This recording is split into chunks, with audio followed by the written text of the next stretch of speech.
So to date I've shown a lot of the construction, and now I'm down to the drawer packs here. I kind of leave them till last. You can just see basically on clip there that the edged panels that I buy them in lengths, and I make the carcass material from that. Put all the fitments on, of course. You see me doing the shelf studs, you see me doing the hinge plates, you see me doing the feet there, and the actual construction of them, and then slotting in the backs as well. So we come to the drawers then, and the drawers again, not like the old where we used to make them. You can now buy them in kits, or you can buy the material and put the bases on them, but I buy them in kits. So there's two types basically. One is called a pot drawer, and the pot drawer, when it comes out there, it has this guy side wing on it here, so you've got a wider front. We'll show you that in a minute. So a standard unit of 720 high will take two pot drawers, and then it'll also take a cutlery drawer. So I have a cutlery drawer here, and I have an inset for that as well.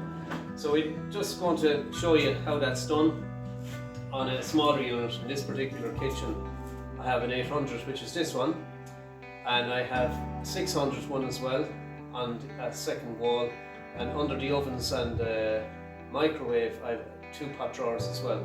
So there's 8 drawers in total in this particular kitchen, so it should give the client plenty of storage space. So these are a gift to buy them in like that. You buy that amount, so it comes as a runner, comes as a base, and it comes with, I can take it out there, you can see the runners on it there, and it's a matter of fitting the runners and getting the heights right and just screwing them into position there. So they clip off, you just lift them up a little bit there, push them into position, and they're also, as we push them in, they're soft close. So I've got 2 in 1, 2 pot drawers and 1 top drawer.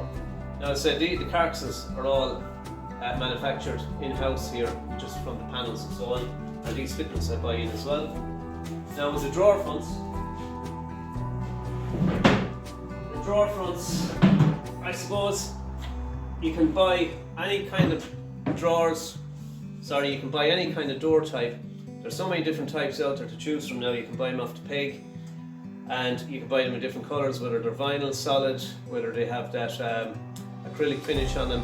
The colour range is just phenomenal. Let me just show you very briefly the colour ranges that are available in the 8 class. You can have black, you can have any.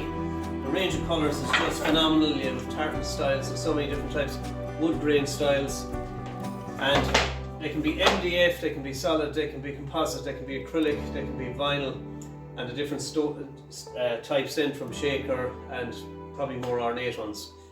The range is phenomenal depending on the manufacturer.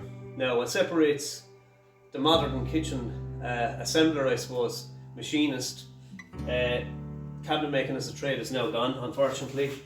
Foss in their wisdom decided to take, or solace, whatever they're called, in their wisdom decided to take cabinet making off the curriculum, which to me is most unfortunate. It could have been done a different way with it's now wood machinist and something else, I'm not sure. Anyway, so what separates normally in today's world, the modern man or woman, from the cabinet maker where I came from, we used to make everything. So in this case, these are my drawer fronts, and they are 283 high, and that's high enough to take a pot drawer. To be a gap then of about 3 to 4 mil. And then the second guy comes in there, he'll sit there. Now there's no space between them, just this is only for demonstration purposes. So these are the handmade fronts, and you'll notice that the green is running in the direction here of the panel, and on the top one I don't have enough to get the vertical grain, so we do the slalom on the grains running transversely. And there's the fingerless pull, so there's no handles, or handleless pull I should say, fingerless, handleless drawer fronts. So there'll be a little gap between each of them, and they'll be fitted onto the front there. Now it's in ash, could be in any material. The client wanted ash, and then they want them sprayed green. It's going to be a concrete green, RAL colour, and that's why I have the green, can't think of the name of that now, reed green. I have a reed green edging on it there, just as a backing, so they'll marry, and the client won't notice any discrepancy between the two colours. So it's as close as I can get to the finished colour there.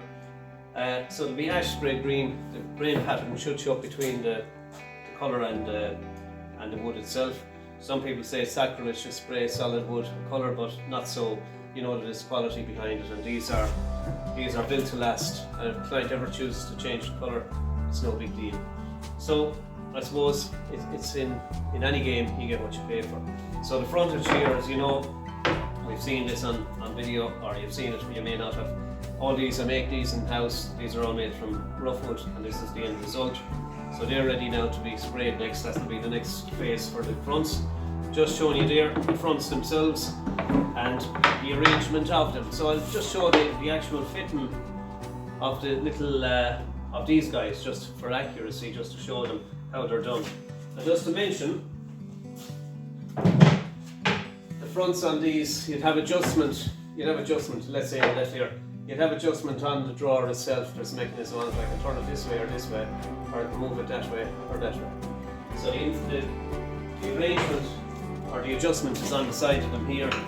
There's a little plate here I've already released. That fits onto the drawer front and clips back in there again and carries the drawer in. I have adjustments on the side here to raise it up or down or in or out, or sorry, forward or aft, this way. So the adjustments are there, and there's a little bracket there that connects the top one onto the front of the drawer front also. So let's take, I have another 600 units to do right here beside me. So let's move this one and we'll show you how that's done. So I'm just going to clip that in here and come back to that later on when I'm clipping on the fronts.